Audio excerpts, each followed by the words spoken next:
Assalamualaikum warahmatullahi wabarakatuh. Hai anak-anak, apa kabar semua? Semoga kita selalu dalam keadaan sehat ya. Kita bertemu kembali di channel Rezeki Aurora. Pada kali ini kita akan belajar mata pelajaran Pendidikan Agama Islam dan Budi Pekerti kelas 6. Pelajaran kelima, keteladanan sahabat Rasulullah SAW yang patut kita contoh atau sering disebut dengan Khulafaur Rasyidin. Simak videonya sampai tuntas ya. Jangan lupa berdoa terlebih dahulu.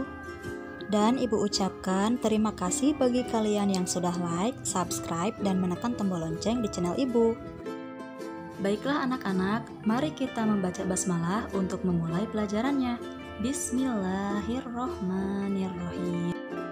Anak-anak, mari kita mulai. Selamat belajar. Bagaimana cara kepemimpinan sahabat Rasulullah SAW? Mari kita pelajari bersama. Yang pertama, pada masa kepemimpinan Abu Bakar. Abu Bakar adalah khalifah pertama setelah Nabi Muhammad SAW wafat. Beliau dilahirkan pada tahun 571 Masehi. Nama lengkap beliau adalah Abdullah bin Abi Quhafah At-Taimi. Gelar Abu Bakar diberikan oleh Nabi Muhammad SAW karena ia adalah paling cepat masuk Islam. Gelar As-Siddiq diberikan karena ia selalu membenarkan Nabi Muhammad SAW dalam berbagai peristiwa, terutama membenarkan peristiwa Isra dan Mi'raj.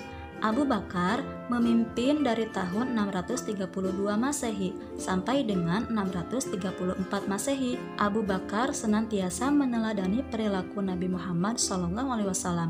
Dalam menentukan keputusan, beliau selalu mengajak para sahabat untuk bermusyawarah. Beliau sangat memperhatikan rakyatnya. Beliau selalu membantu rakyat yang kekurangan. Pernah suatu ketika datang kepadanya seorang wanita kampung bernama Unaisar dan berkata, "Hai Abu Bakar, apakah engkau masih dapat menolong kami memerah susu kambing seperti sebelum menjadi khalifah?"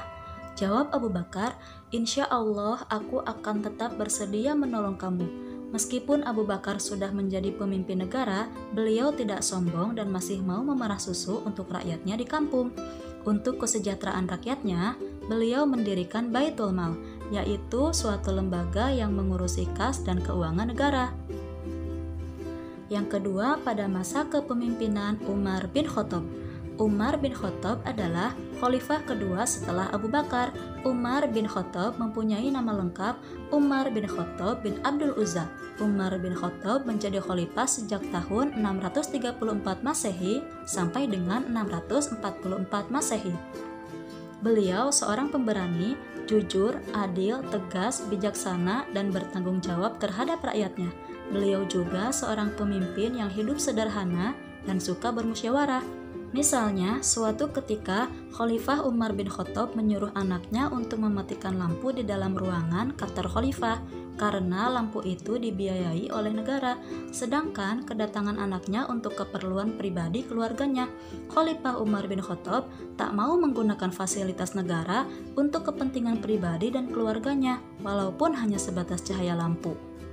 Pada masa pemerintahannya, Umar bin Khattab dikenal sebagai pribadi yang sederhana dan bertanggung jawab.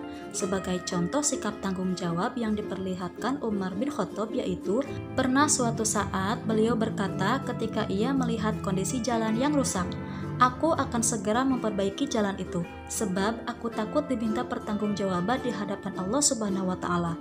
Nanti hanya karena ada seekor unta yang terjungkal." Ucap beliau. Masih banyak lagi perilaku keteladanan yang patut kita contoh dari pribadi Khalifah Umar bin Khattab. Jasa Khalifah Umar bin Khattab yang sampai saat ini kita rasakan adalah penetapan kalender Hijriah atau penetapan tanggal 1 Muharram sebagai tahun baru Hijriah. Yang ketiga, masa kepemimpinan Utsman bin Affan.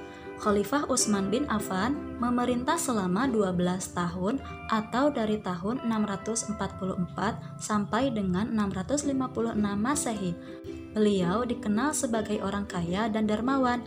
Bukti kedermawanan Utsman bin Affan yaitu pada masa pemerintahan Abu Bakar, beliau pernah memberikan gandum yang diangkut dengan 1000 unta untuk membantu kaum miskin yang menderita di musim kering.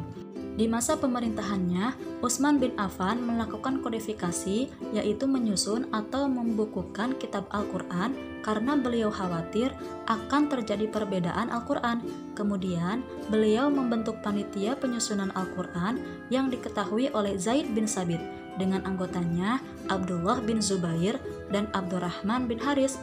Panitia tersebut bertugas menyalin ulang ayat-ayat Al-Quran dalam sebuah buku yang disebut mushaf dan diperbanyak sebanyak 4 buah. Satu buah kitab Al-Quran yang asli disimpan di Madinah yang disebut Mushaf Al-Imam atau Mushaf Utsmani. 4 buah lainnya dikirim ke Mekah, Suriah, Basroh, dan Kufah. Masa kepemimpinan Ali bin Abi Thalib. Ali bin Abi Thalib adalah salah seorang Khulafaur Rasyidin yang terakhir. Ali merupakan anak dari paman Rasulullah SAW, yaitu Abu Thalib, yang selalu membela dakwah Nabi Muhammad SAW. Ali bin Abi Thalib adalah seorang yang pemberani. Hal itu sudah dibuktikan Ali bin Abi Thalib ketika harus menggantikan tidur Rasulullah SAW.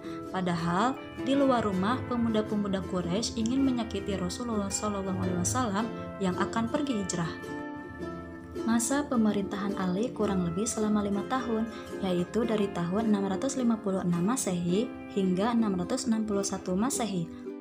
Selain pemberani, Ali bin Abi Thalib juga seorang pemimpin yang peduli terhadap pendidikan. Sebagai contoh, beliau mendirikan beberapa madrasah untuk tempat belajar anak-anak. Dalam menjalankan roda pemerintahan, Ali bin Abi Thalib mengharuskan pegawainya jujur, cakap, dan bertanggung jawab. Beliau juga memajukan bidang ilmu bahasa, serta mengembangkan bidang pembangunan, terutama di kota Kufah sebagai pusat ilmu tafsir, ilmu hadis, ilmu nahwu, dan ilmu pengetahuan lainnya. Di samping itu, beliau juga merenovasi Masjid Nabawi di kota Madinah dengan cara memperluas dan memperindah bentuknya. Nah, anak-anak, demikianlah keteladanan yang patut kita contoh pada masa kepemimpinan Khulafaur Rasyidin. Terima kasih sudah bergabung. Sampai jumpa di video selanjutnya. Wassalamualaikum warahmatullahi wabarakatuh.